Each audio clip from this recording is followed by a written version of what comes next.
Welcome to Design Domination, where you'll gain confidence, clarity, and a competitive edge in a crowded marketplace so you can dominate your competition. Hi, and thanks for tuning in. I'm Colleen Grotzer, and in this episode of Design Domination, I'm joined by my good friend Todd Jones to talk about pages. Todd Jones helps service-based small to mid-sized businesses use strategic storytelling to create interest and awareness. He's the author of the Website Copy Framework and longtime writer for Maine WP. In his spare time, he enjoys watching pro wrestling, sports, and exploring the stories of music. He can be found at copyflight.com. Welcome to the podcast, finally, Todd. You've been trying to get me on for a while, huh? Yep. It's been a crazy 4 months, so it's probably for the best that it was now. So I'm glad it worked out and you're finally here. And I thought we would start out with a couple of fun questions like usual. And so the first one is, would you rather be the most popular or smartest person? Good question. Whenever you ask that, I pause. For the default answer for me previously was smartest, because that's the noble thing, right? I want to be the smartest. Nobody wants to be the most popular. I'm going to reframe that just a little bit.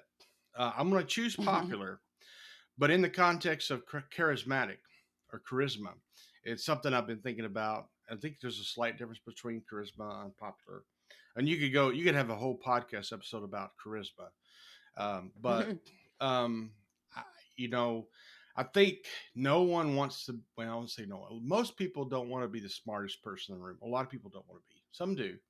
I don't want to be this. I never want to be the smartest person in the room because that means I can't learn anything. Right. But if I can be charismatic, then at least I'm interesting to people. Let's example. Most people know 101 Dalmatians. Cruella Devine is the villain. She's also extremely charismatic. So there's good and there's bad. Charismatic. I would identify with Dusty Rhodes, the late great American Dream. But I think the short answer is popular in the context of charismatic. Okay. And then if you didn't get paid for it, what would be something that you would love to do still?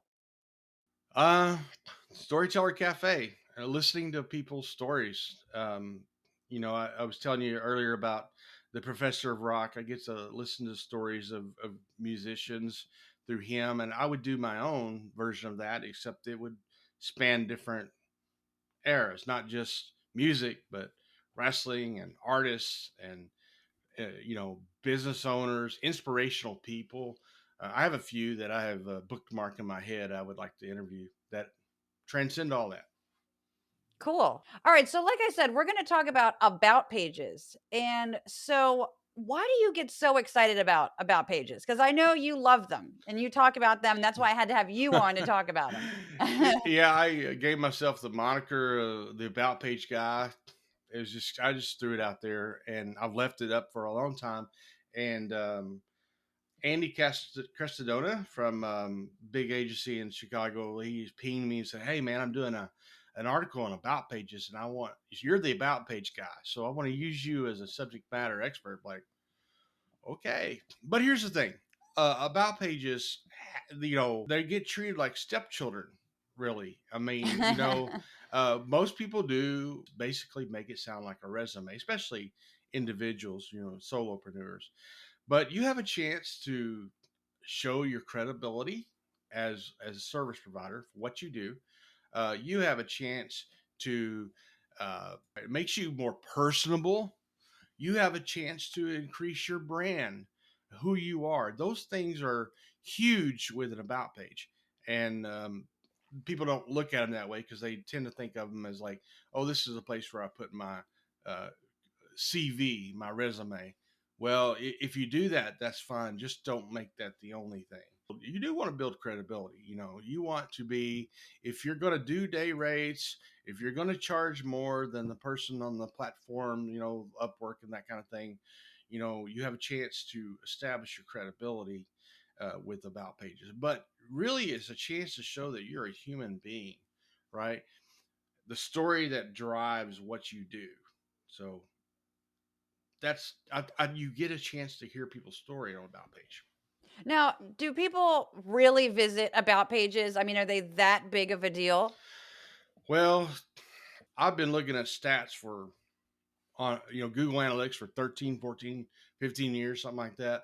Among your main artery pages, home, and all that kind of stuff, about page is usually number two. And now Yeah. that's not a hard and fast rule. Depending on the type of website you have, if you've got a content driven site, they're almost always looking at some major article, whatever. But you go to a regular service provider website, almost always it's around number two behind the homepage. And my friends have told me that too, who also do web design and that kind of stuff. So it's, I mean, as far as me looking at Google Analytics, yeah, the stats pretty much bear that out. Yeah, and I always go look at them too. Yeah, I like to tell people, um, look, not having an about page or having a weak about page is kind of like somebody uh, browsing through Craigslist and deciding to buy something from somebody in a shady side of town, not knowing who they are. They're just not going to do it. You know, Mm. um, you become the shady side of town without an about page. That's the bottom line, especially when it comes to a product like a software, like plugins and WordPress plugins and stuff like that. I'm almost always I want to know who's behind this plugin because I want to know if they're still going to be there a year from now. You know, Those are interesting. yeah, Interesting points. yeah, Yeah, I love that you said that about the shady side of town on yeah, Craigslist. yeah. Yeah, that's a Well, really interesting way of putting we it. all remember buying stuff, and here's my first web design project. Well, one of my first web design projects that I did was through Craigslist, but um, and we were a little bit more bold back then, I guess. But I mean, these days, I don't think anybody would go, that side of town, if you will, the place where the crime's high, if they don't know anything about who they're going to meet. I mean, that's just red flags are everywhere. Well, I think about not having a good about page or even not having one. I'm amazed how many people don't have one. Even if all you do is put up your resume and your CV, that's better than not having anything, in my opinion. All right, so you already touched on some benefits of an about page. So you said, Makes you more personable, increases your brand awareness, and increases your credibility. are there some other benefits to a great about page? Yeah, I'm sure you could. I like, you know, everything that goes with that. So, I mean, when I talk about storytelling, I'm going to go to oxytocin, not oxycontin, but Right. oxytocin. I bought a book a couple years ago called Stories That Stick by Kendra Hall. Mm-hmm. I do recommend that if you're in business. I know it probably won't appeal to everybody, but she talks about stories that stick. And if you're going to look for that scientific reasoning, right, it's called oxytocin, which, as you probably know, is the love hormone, right? Mm-hmm. It's the one that scientists discovered is released when mothers are bonding with their newborn baby. But they call it the love hormone because it's that connection between people, human to human. Um, but this guy named Paul Zak, who's from Cal Berkeley, I believe, figured out, he did some study and learned that when we engage in storytelling, our body releases oxytocin. So there's Really? literally, yeah. So yeah. So watch a movie, like, Mm-hmm. oh, you watch a movie like well, the movie for him that kind of spurred the theory in his brain was $1 Million Baby, Hilary Swank and Mm-hmm. Clint Eastwood. But anytime you see a movie like that, you identify with the characters. It releases oxytocin in you. I think we're hardwired. People will say it's hardwired in our brains for storytelling. I have changed that recently and said I think we're hardwired in our souls for storytelling. It goes beyond the brain, in my opinion, and pretty much every major religion in the world uses storytelling to tell their message. And so I think we're hardwired in our soul for storytelling. And if you can use storytelling in your about page, you can create a connection with the person. If they see that you're human, like I know you love dogs, Mm-hmm. and I think you rescue dogs, right? Yes. And my friend Ryan is a part of a group that rescues, and they are big with I think Brittany Spaniards, and Mm-hmm. he's got a dog named Bud that Bud is his son. And Mm-hmm. I know that about Ryan, Mm-hmm. um, so I enjoy that kind of connection. And I think especially when you're a solopreneur, but I think it's also critical for a team business as well, because it's really easy to see a company name, right, and think of them as an institution, and there's Right. no connection. But it's like, look, what a team can do is they can. I mean, this is a simple thing: is you can do bios of team members, and in those bios, you might say something about what they're an expert at, but also say that they love following around Hailstorm in concert. They're going to follow wherever Hailstorm's playing. They're there, or they rescue dogs, or they rescue cats, or some kind of personal thing about them allows you to connect with that person. And I think that's a huge benefit of about pages. But if you don't use the storytelling, then you're probably going to miss that benefit. And those are all really good points. And like you were saying earlier, like some people, designers are notorious for this. They don't put up an about page at all. And I think that part of that is because a lot of designers find it hard to talk about themselves. So if Mm-hmm. that is the case and they do find it hard to talk about themselves, do you have any ways for how they can get inspired to write their about page? Go on a podcast where somebody asks you questions about yourself. I'm Mhm. being funny, but I'm serious as well, because um, being interviewed sometimes is the best way to pull that information out.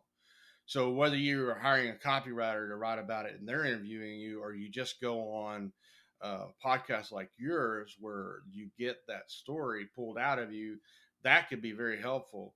Then you don't really have to write it. You can take the transcript and use that to build that story.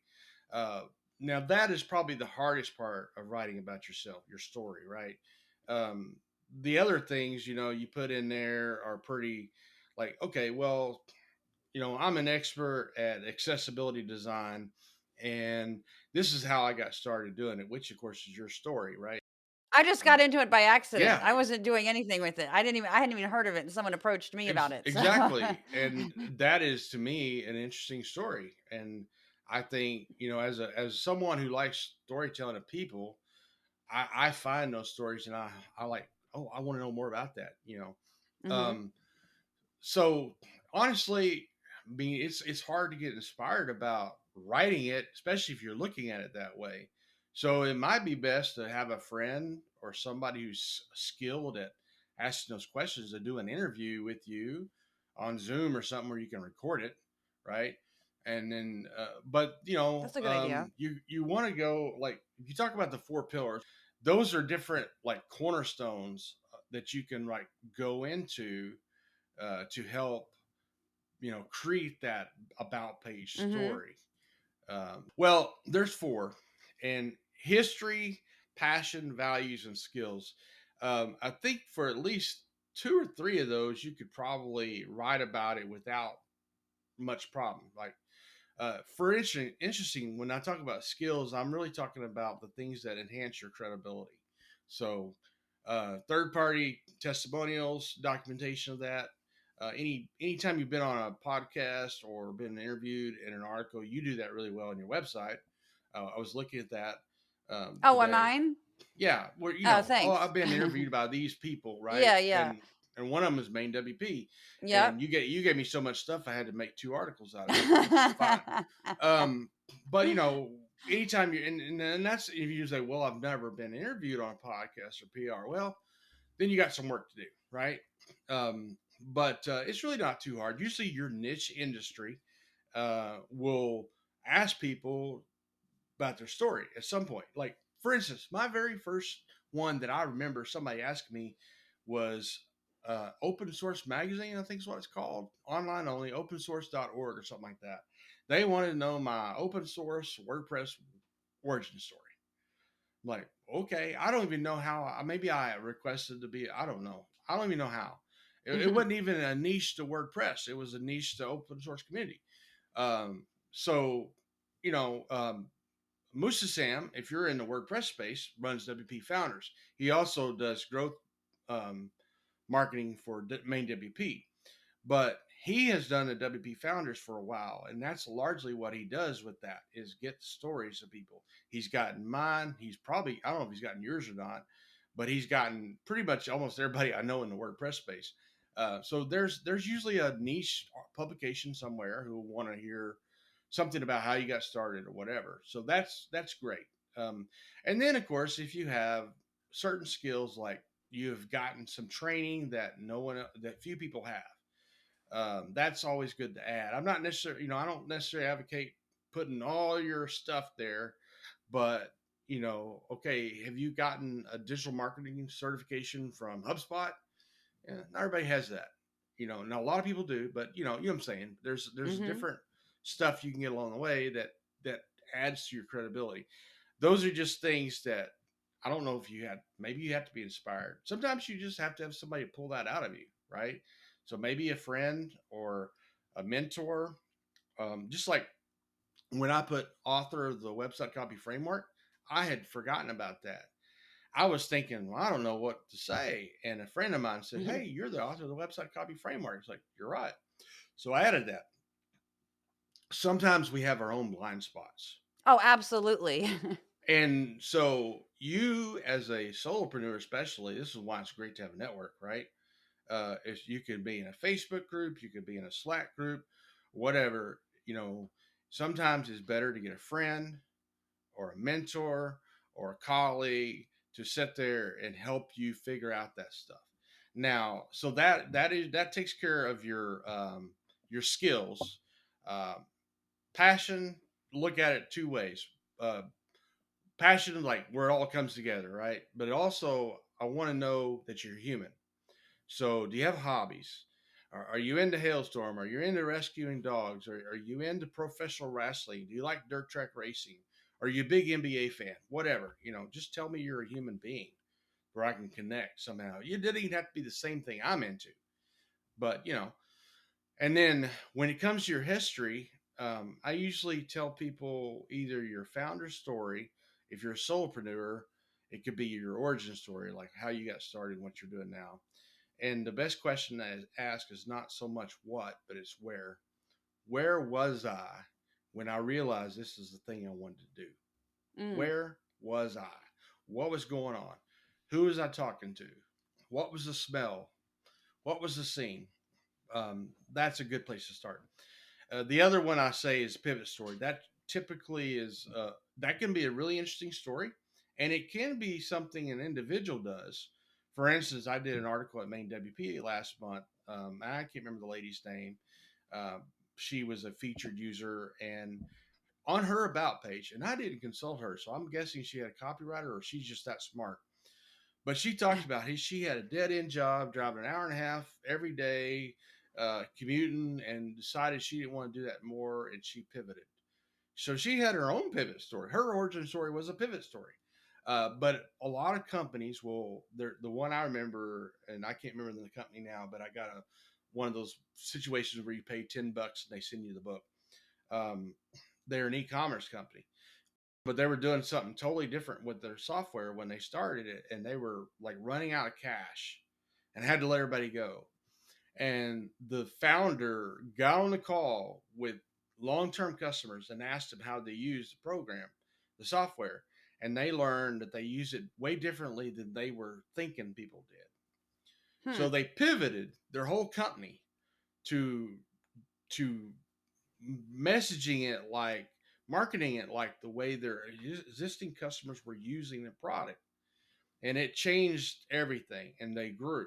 So that's a Wow. pivot story that happens a lot of times, and I call that a pivot story. Mm-hmm. And then finally your values. Now values that's not an easy thing to pull out. I've talked about brand declaration before, which I call it a brand declaration because manifesto has negative connotations for a lot of people, but the ideal is a manifesto. But it doesn't really have to be manifesto. I'm looking for your values and your mission and your purpose, as both as an individual and as a company, how that play together. When I talk about values, you may have three, four, five things that you stand on regardless. Most people, especially when it comes to creatives, um, there's certain things they will not do. Well, that's a value, you know. Be willing to elucidate those values and talk about it. And then I think that every value, usually there's a story with that value. What is the reason you won't do this? You know, a lot of people in design, they'll do almost anything, but maybe they won't do politics or they won't do adult work, whatever. Why is that? There's a story there. Usually there's a story there. But again, that might take somebody coaching you to pull that information out. You know, Yeah. so I don't know if it's a way to inspire yourself though is to listen to podcasts of people who tell their story. Um, and there's many that do it. I know Mixergy, that's what they've done a lot of. There's Hmm. a guy named Lewis Howes who does a lot of storytelling podcasts. I actually have connected with him like a long time ago before he was huge.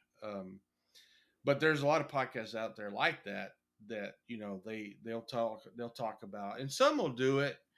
It's maybe not what they do regularly, but they'll have somebody on like you know when you do interviews, you're trying to figure out why people started doing what they're doing. So uh, that might help inspire you a little bit, or TED talks or something like that.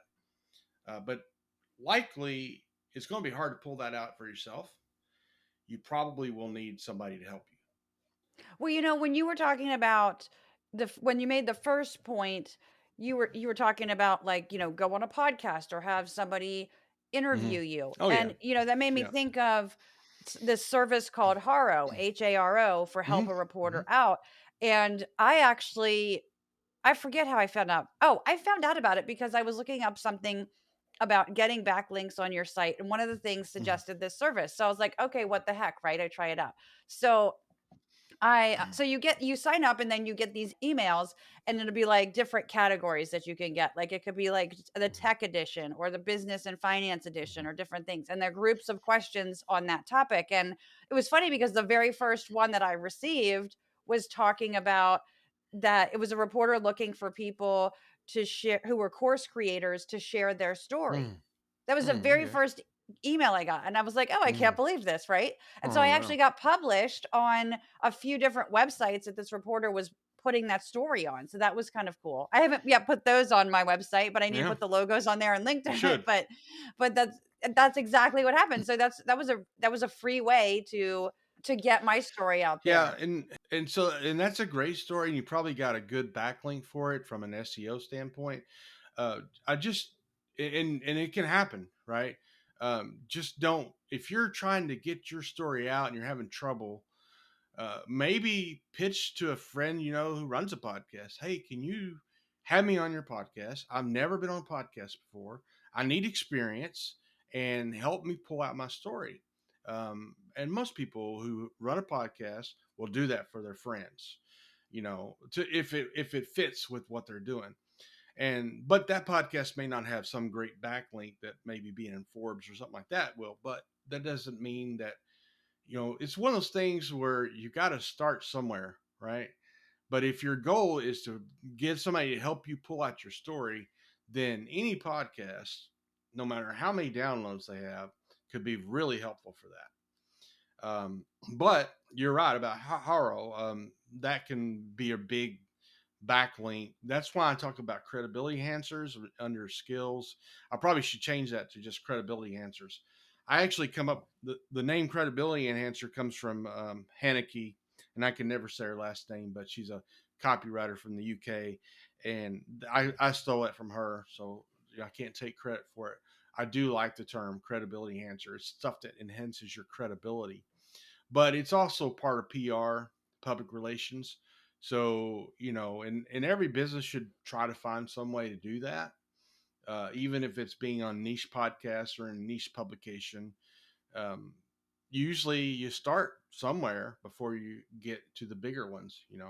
So, Well, we were talking earlier about how about pages a lot of times are just kind of like a resume, and like where somebody went to school or how many years of experience they have. And I don't think that most clients, when they're coming to your site, are going to care about that. Like when I go and look mm, at other designers' sites, I mean, I might care if they have 2 years of experience versus 20, but like I'm not, mhm, I'm looking more at their work and Hmm. like I want to learn more about them. So it's like, do you agree with that? That clients Yeah. don't necessarily care about that kind of stuff, or do you think that is?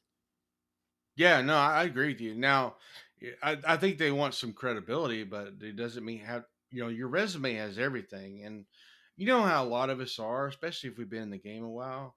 Our bachelor's degree may not have anything to do directly with what we do now. No, it absolutely doesn't. I Yeah, have a foreign no, language now degree. exactly. So, what is putting your foreign language degree on your website, just there's really no relevance to that. Now, it might make for an interesting story in an email. Here's 5 things I learned about what I do now from my foreign language degree. That would be an interesting blog post or podcast or video or whatever. That's fine. But putting it on your website and on your about page. Now, there's something to be said for saying that I did go to school or I did get training, especially if it's something art related. Putting a bio up is probably better than a written bio, probably better than a resume, because you can put what's important in the bio that you do and leave out everything else. And third party testimonials is pretty hard to beat. I've done enough websites for service businesses is like, you know, it doesn't matter. You can say all the fancy persuasive stuff you want, but people are going to look at those testimonials almost every time. So yeah, I think don't think less about your resume and your CV. I see a lot of designers and developers putting CVs up. Like, yeah, honestly, I want to know you can do what you're doing. I want to know who you have worked with, both Hmm. on staff and people you have like built logos for, designs for. For in your case, being someone that has done accessibility, I think it is imperative to say that people from the government have used you because of your knowledge and your skill. That is imperative. Anybody else? Take Amber Hines for instance. She has a plug-in, and she's always doing talks and stuff like that. I know you know Amber.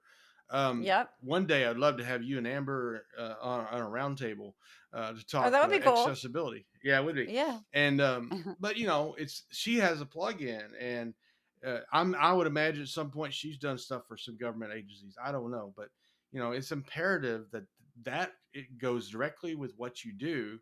That is imperative.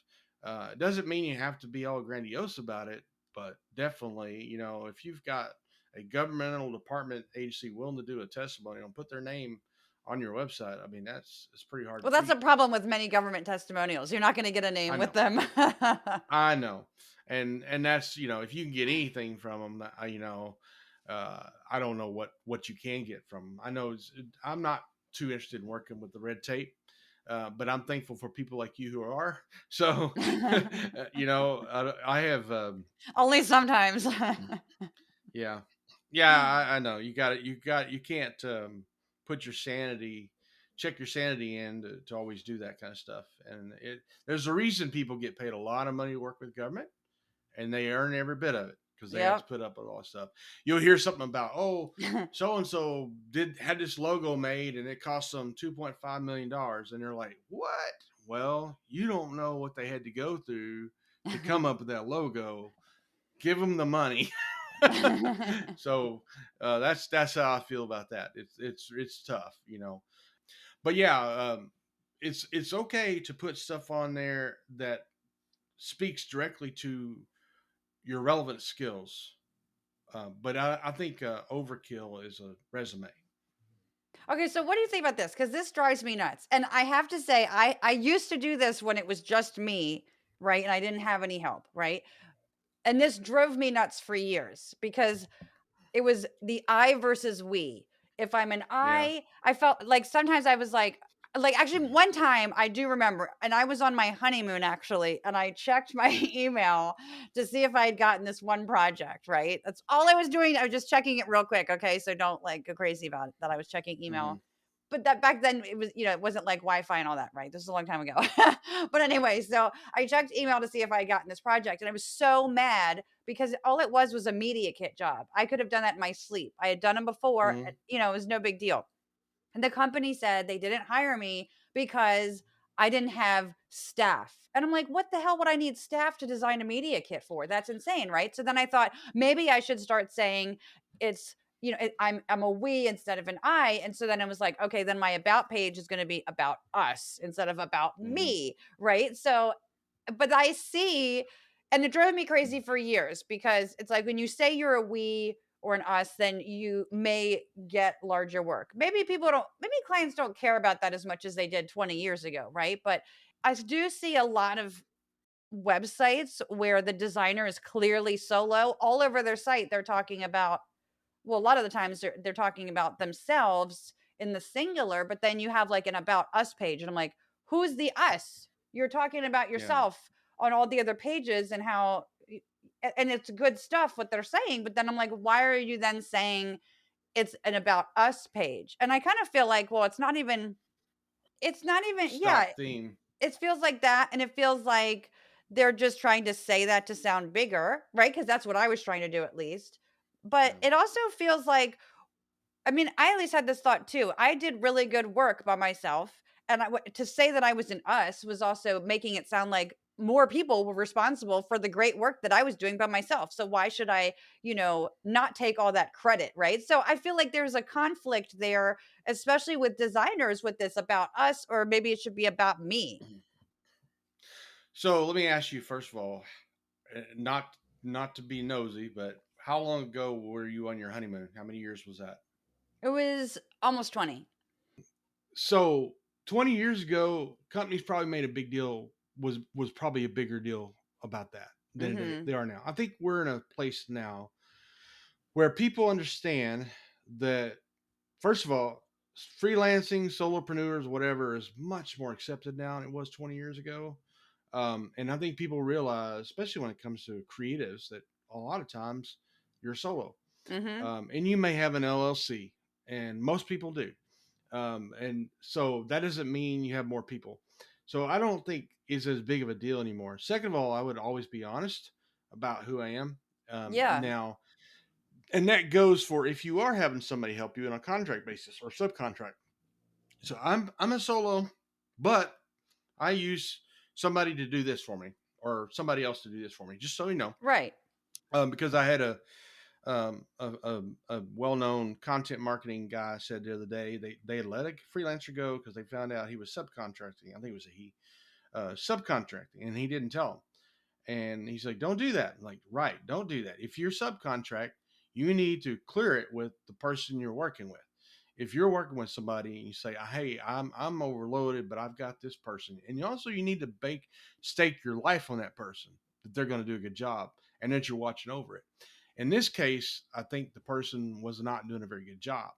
So the work, he said, they basically noticed the work was suffering. In other words, it wasn't good. I don't think it's a big deal anymore that you're a solo. Some companies are going to want an agency. That's just how it is. Right. They're bigger. They understand that agencies know how to deal with their system, whatever. That's fine. Some companies absolutely want a solo person. Mhm. I'm working with such a company right now. That's really what they want. Then in the creative space, they want to work with solo people. Um, and so when it comes to the I we, if you're an I, just be I. Yeah. Now on your about page, don't ever title it about us or about me or anything like that. That's stock about us. That's stock from the theme. That's what you're doing. You can make the slug about. I usually just go with about because no reason to do about us or Yeah. about me or whatever. Just do about. So it's copyflight.com/about. It's easy to tell somebody that and they can find it.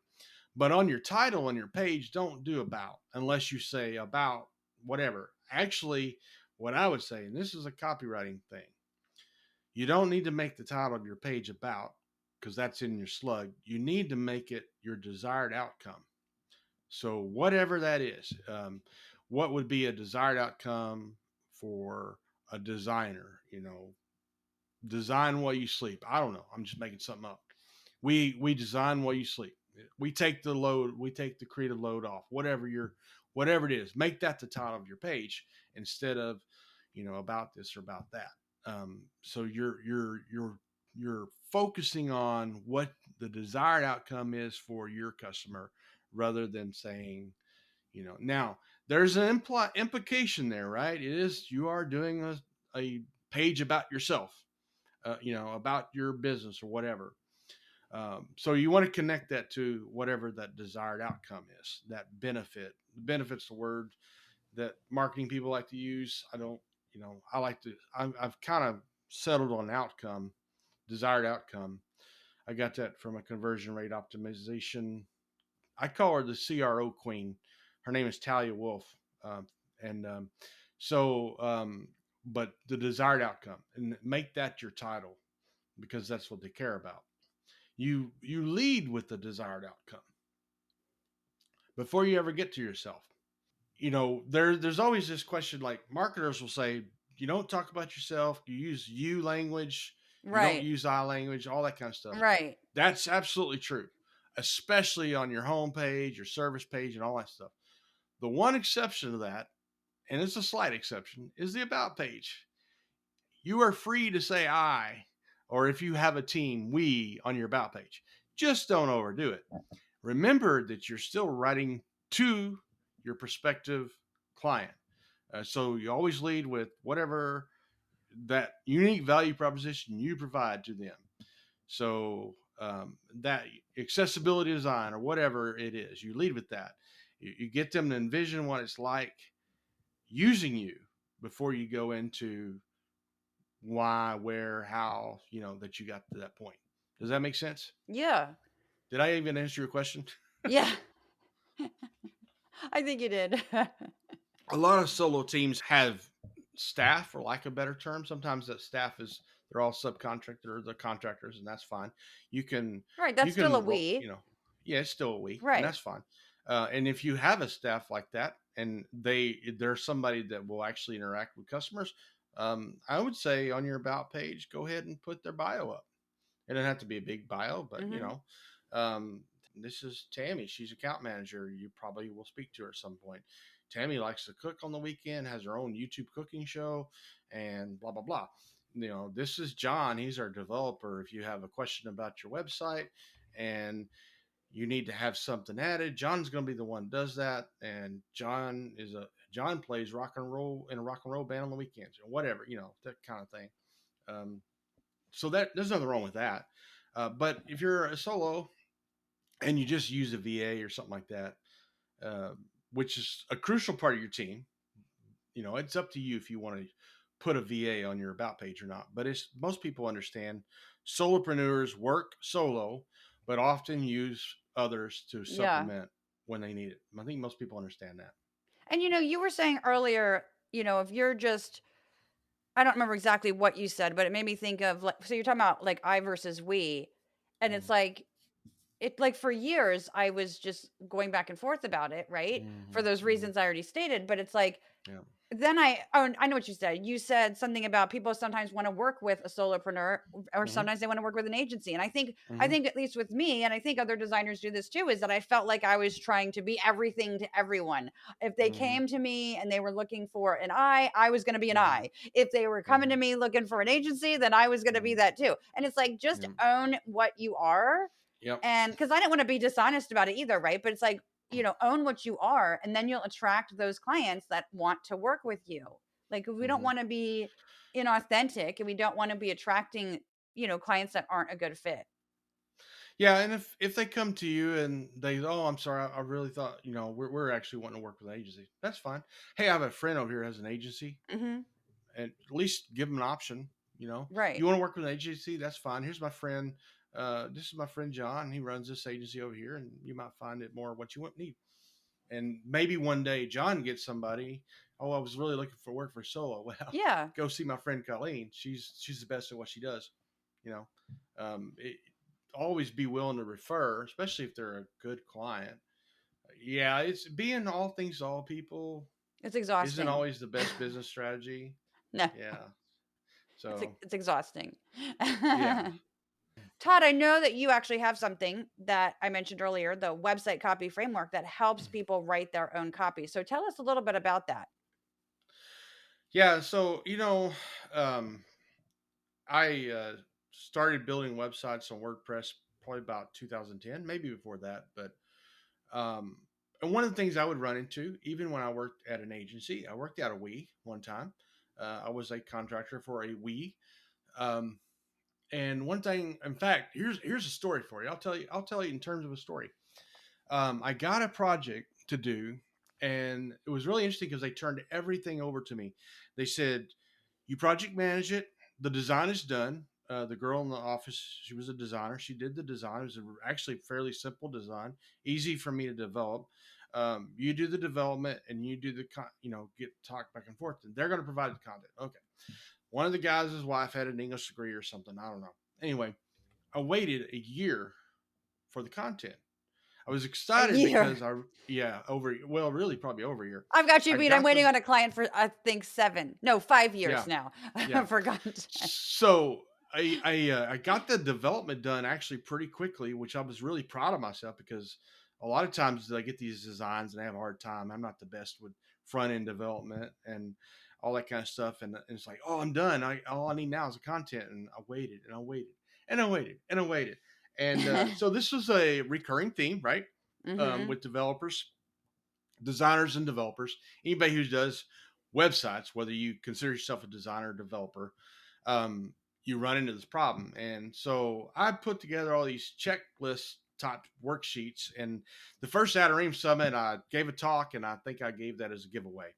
Well, my friend Paul Lacey, which you probably know from UK, he goes, Todd, man, this is really good.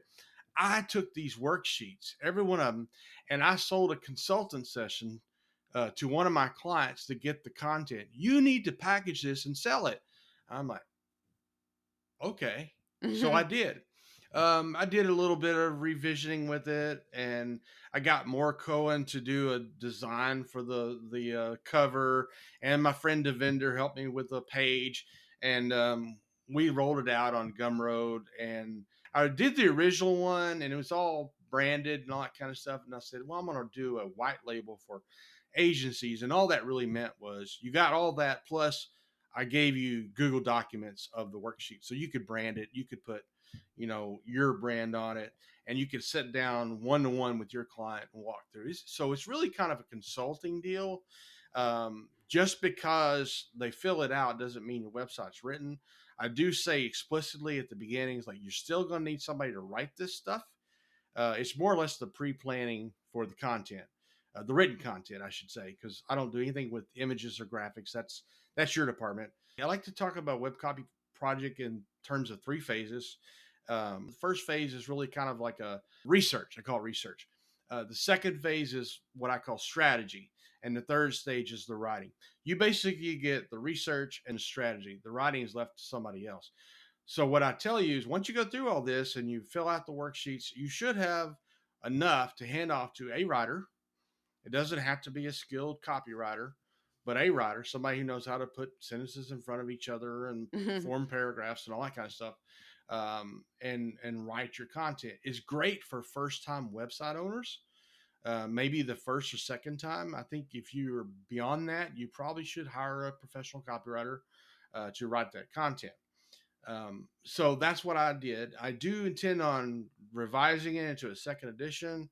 Haven't done that yet. I want to make it a little more interactive. One of the biggest things that holds up any project is content, written content. Yeah. Um, so you have a lot of different tools that are out there to help, but at the like Adareem and Content Snare and some of those other project management type tools, which are great.